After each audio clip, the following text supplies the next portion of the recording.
cikin ikon Allah za ki yi mamaki yadda nake so in miki a wannan karo saboda zan dinka baki kuɗi kina ajiye su daren da tashi zan baki da rikicin na san wannan abu ya kai 20,000 zan rinka baki ki asusu ki rinka aji wannan dan ustaz ne shegen naci ne da shi ai yau na raba wannan soyayya wallahi na raba su barka da kun lissafin wannan abu ya Salamu kai a alaikum. 20,000 dan ustaz wa alaikum salam wa rahmatullahi ya garin ne na gode maka wa ya alaikum. soyayya alhamdulillah dama alhamdulillah na zo gunka ne na'am akwai shawari da zamu yi da to kai to masha ya Allah hakuri da Allah masha Allah masha Allah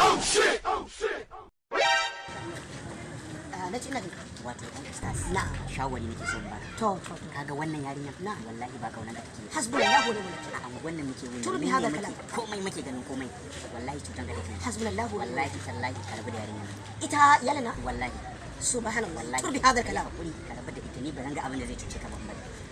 To. ko sallama makar kamar to ban Allah nagode nagode nagode sosai dan ustaz masha Allah Assalamu alaikum. Wato kina ji ko ni shawari zan baki kin ga dan ustaz din nan wallahi bai da mutunci ashe a gari ne ya dinga cewa wai kin mutumiyar banza ne karamin munafiki ai na ji abin da kake gaya haka zalika nace haka zalika